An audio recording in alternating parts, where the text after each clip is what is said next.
तो सवाल सबसे बड़ा यही है कि प्रधानमंत्री के राष्ट्र संदेश पर राजनीति क्यों?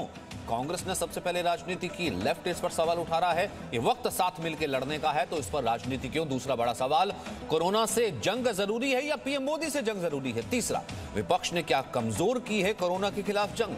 चौथा सवाल, कोरोना के खिलाफ जंग पर महाभारत क्यों छिड़ी हुई है? और पांचवां, कोरोना चला जाएगा तो क्या कांग्रेस की सियासत का मौका भी चला जाएगा? प्रेम शुक्ला हमारे साथ हैं, बीजेपी के प्रवक्ता।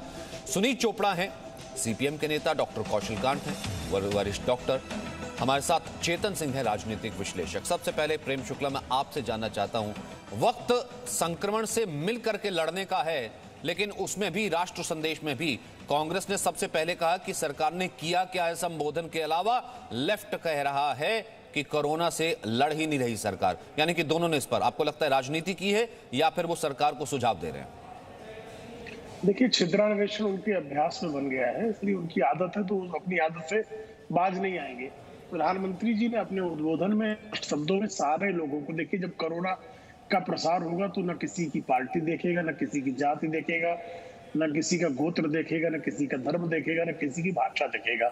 आदरणीय प्रधानमंत्री जी ने अपने संबोधन में स्पष्टता से बताया कि 10 करोड़ लोगों का जो है टेस्ट हो चुका है। 90 लाख बेड पूरे देश में कोरोना पेशेंट्स के लिए 90 लाख बेड की व्यवस्था है। 12,000 क्वारंटाइन सेंटर्स हैं। 2,000 से अधिक लैब जो है वो सक्रिय है। तो क्या इंफ्रास्ट्रक्चर कोरोना से लड़ाई के लिए इस देश ने डेवलप किया है, उसका हिसाब भी आदरणीय प्रधानमंत्री जी ने अपने वक्तव्य में स्पष्ट शब्दों में दिया। और वैक्सीन के लिए किस तरह से भारत का प्रयास चल रहा है वैश्विक समुदाय के साथ साथ, उस संदर्भ में भी प्रधानमंत्री महोदय ने जानकारी दी। लेकिन प्रधानमंत्री जी ने एक स्पष्टता से कहा कि अभी तक लॉकडाउन खत्म हुआ है, वायरस नहीं खत्म हुआ है, ऐसे में सावधानी नहीं खत्म होनी चाहिए। एक अभिभावक की भूमिका में, प्रधान सेवक के होने के नाते, उन्होंने पूरे देश की 136 करोड़ जनता को लापरवाही से बचने की सलाह दी। इसमें राजनीति की कहां से गुंजाइश बच गई? लेकिन जिनको हर बात पर राजनीति करनी है, जिनकी छिद्रान्वेषण का जिनका अभ्यास हो गया है, वो छिद्र ढूंढ सकते हैं, वो छिद्र में ही स्वयं को जो है समर्पित कर दें। कोई क्या कर सकता है उसमें? सुनीत चोपड़ा साहब, अब ऐसा तो है नहीं कि कोरोना कांग्रेस को देख करके होता है या फिर लेफ्ट को देख करके नहीं होता है, क्योंकि ये विपक्ष है और जो सरकार है, सरकार काम करी, सरकार को होता है। भाई, प्रधानमंत्री का एक फर्ज वो वापस आए कि अभी ढिलाई नहीं, क्योंकि इसकी दवाई नहीं है। तो मुझे एक बात बताइए ना सर, सवाल उठा करके, मुझे एक बात बताइए, सवाल उठा करके विपक्ष कौन सा? सर, मुझे, मेरा एक सवाल है, मेरा सवाल तो सुन लीजिए चोपड़ा साहब। मेरा सवाल ये है कि, मेरा सवाल ये है, मालूम है कि दिल्ली में डॉक्टरों ने हड़ताल की है कि 4-4 महीने बीजेपी की म्यूनिसिपल कमेटी होते हुए 4-4 महीने उनको तनख्वाह नहीं मिली है। क्या काम हो रहा है? कुछ तो आदमी को रियलिटी सामने रखनी है। आप लाखों रुपए खर्च करके हवाई जहाजों से गुलाब की पत्तियां फेंक रहे हैं और ये उनको तनख्वाह तक नहीं मिल रही। ये कह रहे हैं कि आप मास्क पहनिए, ये कह रहे हैं कि आप डिस्टेंस मेंटेन कीजिए, ये कह रहे हैं कि आप ध्यान से अपने घर में रहिए।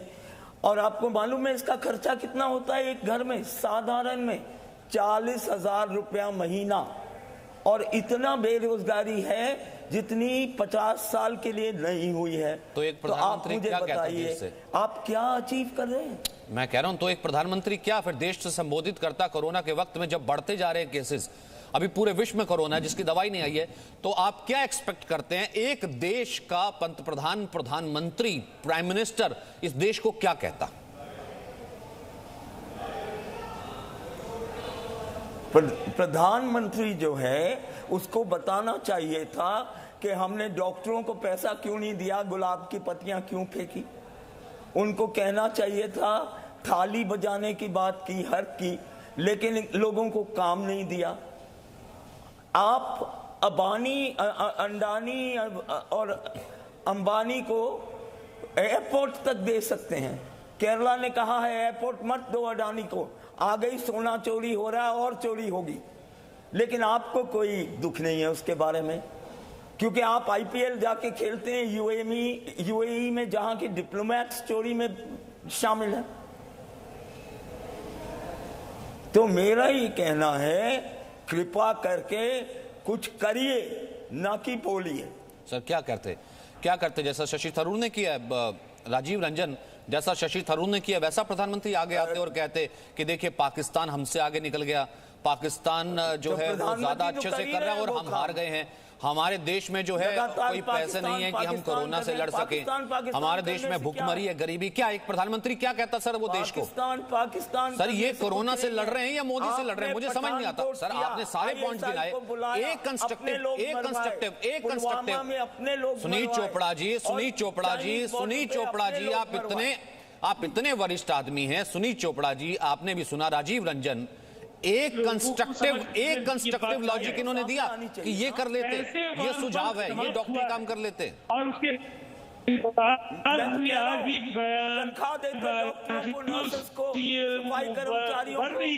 गरीबों को, बड़े लोगों को दे दी।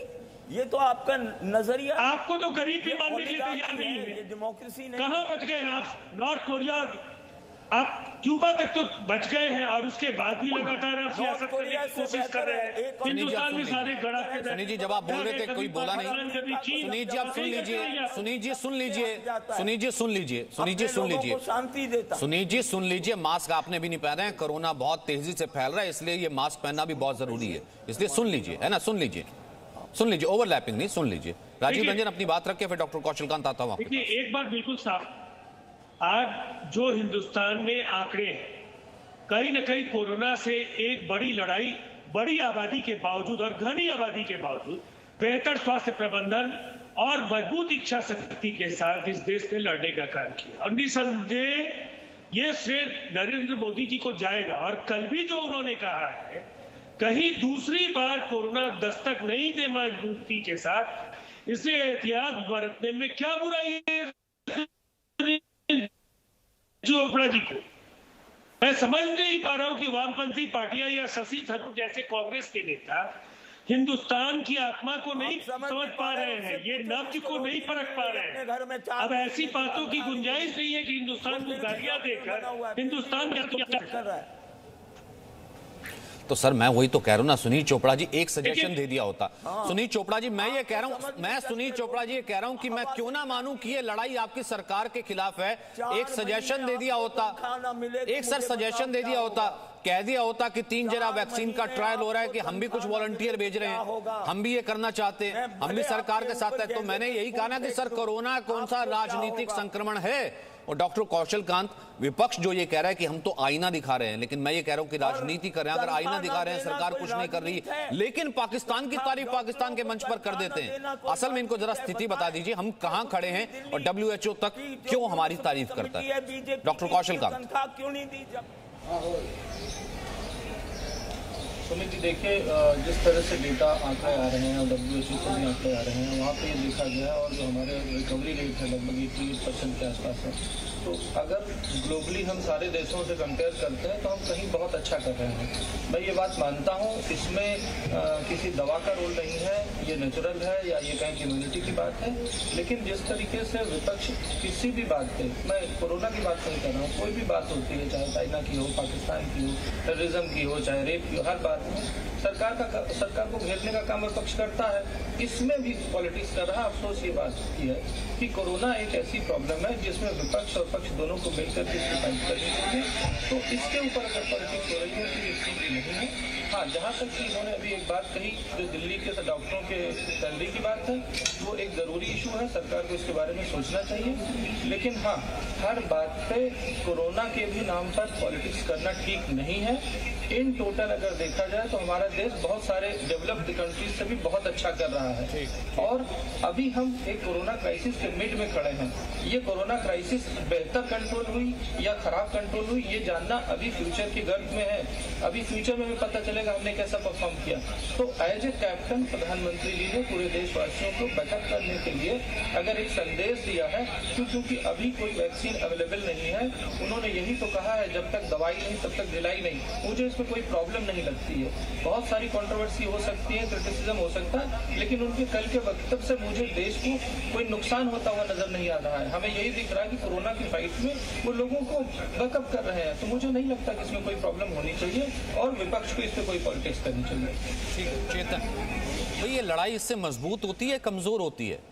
कोरोना कोई ऐसा तो है नहीं कि कोई एक राजनीतिक बीमारी है किसी एक सरकार के द्वारा दी हुई, या फिर हम फटाफट कह देते हैं कि कुछ कोई कर नहीं रही सरकार, अब रातों रात क्या कर दें?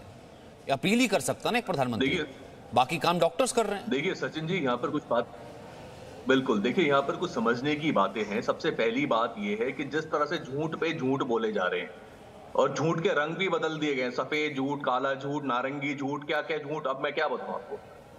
दूसरी बात, प्रधानमंत्री जी तो रैलियों में व्यस्त हैं, 10-10 रैलियां करेंगे जाके। प्रधानमंत्री जी काम कब करेंगे? जब इतनी रैलियां करेंगे तो प्रचार में लगे रहेंगे। झूठ की बात अब सुन लीजिए आप सचिन जी, और मैं सारे दर्शकों को भी चाहता हूं वो भी समझे। थोड़ा ना दवाई बनाता है, प्रधानमंत्री की अगुवाई में ही सरकार, 10-20 सेकंड दे देंगे, अगुवाई में सरकार काम करती है, डॉक्टर्स काम करते हैं, बाकी व्यवस्था काम करती है ना सर, इतना तो आपको भी पता होगा। अब प्रधानमंत्री थोड़ा ना चले जाएं क्योंकि यहाँ पर कोरोना तो मैं लैब में चला जाता हूं। अगर आप 10-20 सेकंड मुझे देते बिना रुके तो अच्छा होगा, आपसे मेहरबानी होगी। सबसे पहली बात जो आपने बोला, इसकी झूठ की बात सुन लीजिए। सबसे पहली बात, अगर देखिए अमेरिका में और भारत की कंपैरिजन किया जा रहा है, तुलना ही नहीं हो सकती क्योंकि वहां की जो जनसंख्या है वो 70%, 50% जनसंख्या 50 उम्र से ज्यादा वाले लोगों की है। हिंदुस्तान में 70% जनसंख्या 30 साल से कम उम्र वालों की है। तो इम्यूनिटी में बहुत फर्क होता है नहीं होता, मुझे बता दीजिए किस तरह का कंपैरिजन किया जाता है। दूसरी बात, अब जो ये डॉक्टरों की बात कर रहे हैं, कितने डॉक्टरों को तनख्वाह नहीं मिल रही, आप बताइए ना। अभी डॉक्टर धरने पे बैठे थे, क्या उनको तनख्वाह की आवश्यकता नहीं? कितने डॉक्टरों का पार्लियामेंट में बोला गया, हमें नहीं पता कितने डॉक्टर इसमें कोरोना के इस बीमारी में शहीद हो गए, हमें नहीं पता। ये किस तरह की बातें, किस तरह का मजाक किया जा रहा है? ये देश भूलेगा नहीं। ये जो अभी इस तरह के जो मजाक किया जा रहा है जनता के साथ में, जो सिर्फ, जो मैं दोबारा कह दूं, पहले हवाओं में विचार तैरते थे लेकिन अब सिर्फ प्रचार तैर रहा है। पहले भी देखा आपने बिहार की रैली पे किस तरह से फोकस है, और उसके बाद बंगाल की रैली। प्रधानमंत्री क्या कहते हैं? 30 सेकंड में बता दीजिए फिर प्रेम शुक्ला। अच्छा 30 सेकंड में बता दीजिए, आपने क्या एक्सपेक्ट किया था प्रधानमंत्री का राष्ट्र के नाम संबोधन, क्योंकि आपके भी प्रधानमंत्री, आपने क्या एक्सपेक्ट किया था? वो क्या कहते? वो लाहौर के थिंक टैंक पे ये कहते कि हमने परफॉर्म बहुत बुरा किया और हम पाकिस्तान देखिए कितना आगे निकल गया और हम फिसड्डी रह गए, ये कहते? सचिन जी, दो बातों में अपनी बात कहूंगा। सबसे पहली बात, आपने लाहौर की बात करी तो कौन गया था जिन्ना की मदार पे मत्था टेकने? ऐसे आप मुझे बताइए, कौन गया था बिरयानी खाने वहां पर? आप मुझे बता दीजिए। किसने ISI को बुलाया था पठानकोट, ये भी बता दीजिए। दूसरी बात, आपने एक्सपेक्टेशन की बात करी थी सचिन जी। प्रधानमंत्री के लिए और सबके लिए तो प्रोटोकॉल फॉलो हो जाता है। जो ये चुनाव में, रैलियों में ये जो जनता आ रही है, ये बड़ी अफसोस की बात है। बताया जा रहा है कि ये डॉक्टर साहब भी बैठे हैं, ये भी राजनीतिक बातें कर रहे हैं। इनसे पूछ लीजिए कि ये सेकंड वेव आएगी नहीं आएगी हिंदुस्तान में। जो सेकंड वेव आएगी, बताया ऐसा जा रहा है कि आंकड़े डबल ट्रिपल हो सकते हैं। उस प्रोटोकॉल के लिए, आम आदमी के लिए कुछ लोगों को अतिरिक्त कोई काम नहीं है, और कांग्रेसियों और कम्युनिस्टों को अनर्गल प्रलाप करने के अतिरिक्त कोरोना के मामले पे कोई इनको घटिया राजनीति करने के अलावा कोई काम नहीं है। आदरणीय प्रधानमंत्री जी ने सेकंड वेव न आने के पहले लोगों को सतर्क करने का, सचेत करने का काम किया। इसमें क्या समस्या है इनको? अगर लोगों को सतर्क करने, प्रधानमंत्री जी के कहने पर लोग LPG गैस की सब्सिडी छोड़ देते हैं। प्रधानमंत्री जी कहने पर लोग यदि मास्क का प्रयोग, सोशल डिस्टेंसिंग और जो है अगर वो सैनिटाइजेशन का प्रयोग करते हैं, अगर वो ढिलाई बरतने से स्वयं को बचाते हैं, तो इसमें किसी को क्या आपत्ति हो सकती है? लेकिन राहुल गांधी जैसा जो सर्वोच्च न्यायालय में शपथ खाकर झूठ बोलता है, और कम्युनिस्ट जो रक्त पिशाच की ही उनकी इतिहास है पूरी दुनिया में, करोड़ों लोगों की हत्याएं करने वाले नरपिशाचों से आप क्या अपेक्षा कर सकते हैं? वो इस मामले में भी राजनीति का अवसर ढूंढ रहे हैं, जबकि प्रधानमंत्री जी समग्र देश के सारे नागरिक। विडंबना ये है ना, सवाल तब उठता है प्रेम शुक्ला जी, सवाल तब उठता है जब कोई प्रधानमंत्री बोलते हैं तो ये कह रहे हैं कि बोल क्यों रहे हैं, संबोधन से कुछ नहीं बनेगा। नहीं बोलते हैं तो कहते हैं प्रधानमंत्री चुप क्यों हैं, और जब अपनी बारी आती है तो आप देखिए पाकिस्तान के मंच पर जाकर के कैसे पीठ थपथपा आते हैं, क्योंकि कहते हैं बिहार में चुनाव है, और फिर कहते हैं कि हम संक्रमण पर राजनीति नहीं कर रहे हैं। बहुत बहुत शुक्रिया आप सभी का, मेरे पास वक्त इतना ही है। Presenting V News app available on Google Play and App Store. Download it now.